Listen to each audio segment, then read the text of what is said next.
बोला जाता है दुनिया में कोई भी काम को बहुत सारे तरीक़ों से किया जा सकता है, पर सही तरीका ही आपको सही रिजल्ट दे सकता है। अगर पढ़ाई कर रहे हैं और सही तरीके से कर रहे हैं तो आपको रिजल्ट मिलने से कोई नहीं रोक सकता है। तो ज़्यादातर फील्ड में स्टूडेंट्स अपने घर में होते हैं या कहीं भी होते हैं, ज़्यादातर समय वो अकेले पढ़ते हैं, यानी कि सेल्फ स्टडी करते हैं।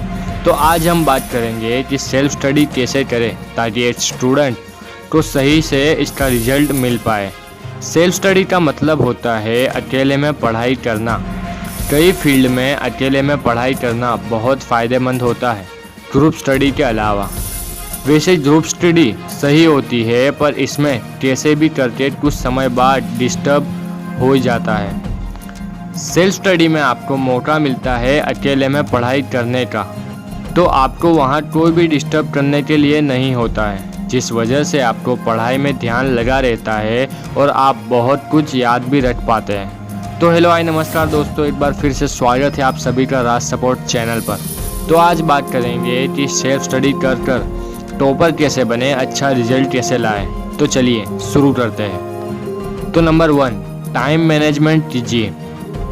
सबसे पहले अगर आप सेल्फ स्टडी करने जा रहे हैं तो आपको टाइम मैनेजमेंट करना सीखना होगा। अगर आप ये नहीं सीखेंगे तो आप सेल्फ स्टडी नहीं कर पाएंगे। आप पूरे दिन का टाइम सेट कीजिए। कौन सा काम आपको कब करना है ये पढ़ाई से संबंधित नहीं, फिर भी आपके पढ़ाई में फ़र्क डालेगा। जैसे कि अगर आप कोई भी काम पेंडिंग रख के या पढ़ाई के बाद फिर से कोई अधूरा काम करेंगे तो आपको कहीं ना कहीं पढ़ाई करते समय डिस्टर्बेंस होगा। तो आप पूरे दिन का टाइम टेबल बना लीजिए, फिर आप पढ़ाई करने बैठिए। नंबर 2, सही समय चुनिए। पढ़ाई करने से पहले आप सही समय का चुनाव कीजिए। बहुत सारे बच्चे हैं जिनको रात भर पढ़ाई करना अच्छा लगता है और किसी को सुबह 3 बजे से उठ के पढ़ाई करना अच्छा लगता है। आपको जो समय सही लगे उसी समय में आपको पढ़ाई करनी चाहिए। अभी कुछ चीज़ें हैं जो आपको ध्यान रखनी है। जो सही समय चुने, कभी भी ऐसा समय ना चुने जो आपको वीक लग रहा हो या जिस समय में आपको नींद आती हो। सही समय चुनने के बाद आप अपने घर में सबको बता दें कि आप उस समय में पढ़ाई करेंगे। इससे होगा ये कि आपको उस समय पर कोई डिस्टर्ब नहीं करेगा। नंबर 3, सेल्फ स्टडी करने से पहले ज़रूरी चीज़ें साथ रख लें। पढ़ाई शुरू करने से पहले आपको आपकी पढ़ाई के लिए जो जो चीज़ ज़रूरी होती है, जैसे कि किताब से लेकर पानी की बोतल, इन सब चीज़ों को साथ रख लें। इससे अगर आपको पढ़ने के बीच में अगर कुछ ज़रूरी लगता है तो आपको पढ़ाई छोड़कर उठ के जाना ना पड़े, तो इसका ध्यान रखें। नंबर 4, सभी सब्जेक्ट्स पढ़ें। कई बार बहुत सारे स्टूडेंट्स एक गलती कर लेते हैं, एक ही सब्जेक्ट को जब तक पूरा नहीं कर पाते तब तक उसे पढ़ते रहते हैं। आपको ऐसा नहीं करना है। ऐसा करने से आप आगे चल के बहुत बड़ी परेशानी में आ सकते हैं। आगे चल के हो सकता है आप 1 या 2 ही सब्जेक्ट्स पूरा कर पाएँ और एग्ज़ाम आ जाए। इसलिए आपको ध्यान देना है, हर सब्जेक्ट्स को हर दिन बारी बारी करके पढ़ना है। ऐसा करके पढ़ने से आपकी पढ़ाई ज़्यादा इफ़ेक्टिव होती है और आपका दिमाग धीरे धीरे ज़्यादा चीज़ों को याद करना शुरू कर देता है। नंबर 5, कठिन सब्जेक्ट्स को सबसे पहले पढ़िए। ज़्यादातर स्टूडेंट्स सोचते हैं कि वो पहले आसान सब्जेक्ट्स को पढ़ें और आखिर में कठिन सब्जेक्ट्स को पढ़ेंगे।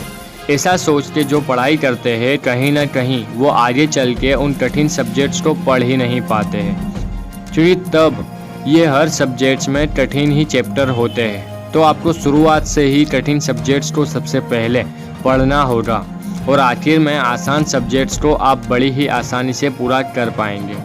नंबर 6, ब्रेक लेते हुए पढ़ाई करें। पढ़ाई करना हकीकत में कोई भी आसान काम नहीं होता है और मुश्किल भी उतना नहीं है। काम होता है, चाहे आप कोई भी काम करें। हर काम के बीच में ब्रेक लिया जाए तो आप उसी काम को पहले से और बेहतर कर पाएंगे। इसलिए आपको पढ़ाई के बीच में भी ब्रेक लेना है। यहाँ आपको ज़्यादा नहीं 10 से 15 मिनट तक का ही ब्रेक लेना है। आप पढ़ाई करते समय हर 45 मिनट्स या 1 घंटे में रेस्ट लेकर पढ़ाई करें। इससे आप इफ़ेक्टिवली पढ़ाई कर पाएंगे। Number 7, test regularly. हर दिन जो भी पढ़ाई करें उसके दूसरे दिन आपको उसका टेस्ट लेना है। इससे अगर आप कुछ भी भूल जाते हैं तो रिवाइज करके याद रख सकते हैं। ऐसा करने से आप अपनी कमज़ोरी ढूंढ सकते हैं, कहाँ पे आप गलती करते हैं जिस वजह से आपको याद नहीं रहा है। हर दिन टेस्ट लेने से ये होगा कि जैसे जैसे आप सही साबित होंगे टेस्ट में, आपका कॉन्फिडेंस बढ़ेगा, जिससे आप और आगे की परीक्षा के लिए तैयार हो जाएंगे। नंबर 8, एकांत जगह में पढ़ें। हमेशा जब भी आप सेल्फ स्टडी करें तो आपको शांत जगह को चुनना है जहां आपको कोई डिस्टर्ब ना कर सके। इससे आप ज़्यादा देर तक पढ़ाई कर पाएंगे और आपको एकांत पढ़ाई ज़्यादा समय तक असरदार तरीके से आपको याद भी रहेगी। नंबर 9, डिस्ट्रैक्शन से दूर रहें। आपको पढ़ाई के बीच में कोई डिस्ट्रैक्शन नहीं आना चाहिए। इसके लिए आप एकांत जगह में पढ़ाई करें और जब भी पढ़ाई करने बैठे तब आपके पास के लोगों को यानी आपके फैमिली मेम्बर्स को बोल दे कि आपको बीच में से कोई ना बुलाए। और एक चीज़, आपका मोबाइल, आपको ध्यान देना है कि पढ़ाई करते समय जितना हो सके उतना आप अपने मोबाइल को ना लें। अगर ले रहे हैं तो मोबाइल को साइलेंट पर रखें। अब बात करते हैं कि आपको सेल्फ स्टडी क्यों करनी चाहिए। तो सेल्फ स्टडी अकेले की जाती है जिस वजह से आपको आपके ऊपर निर्भर होना होता है। आप कितनी भी पढ़ाई करना चाहते हो, अगर आपका पढ़ाई में मन लग रहा है और सही से याद भी हो रहा है तो आप दिन भर भी पढ़ाई कर सकते हो। जहाँ दूसरी जगह ग्रुप स्टडी में ज़्यादा लोग होते हैं तो वहाँ कहीं ना कहीं कुछ समय बाद डिस्टर्ब हो जाता है। चाहे आप कितना भी कोशिश कर लो, आप डिस्टर्ब हो ही जाएंगे। ग्रुप स्टडी में ज्ञान बढ़ता है पर इसमें डिस्टर्बेंस भी ज़्यादा रहता है। अब अगर सेल्फ स्टडी करने का फ़ायदे की बात की जाए तो अकेले पढ़ने से आपका ध्यान केंद्रित करने में काफ़ी मदद हो जाएगी। सेल्फ स्टडी करने से आप में कॉन्फिडेंस बढ़ेगा, आपको धीरे धीरे पढ़ने में मज़ा आने लगेगा। इसमें आपका दिमाग बहुत ज़्यादा तेज हो जाएगा और आप प्रॉब्लम को खुद ही हल कर पाएंगे। तो यह थी जानकारी खुद से पढ़ाई यानी कि सेल्फ स्टडी करने के बारे में। आपको ये जानकारी कैसे लगी कमेंट में ज़रूर बताइएगा और यदि कोई अन्य जानकारी पर वीडियो चाहते हैं तो भी कमेंट में ज़रूर लिखें। धन्यवाद।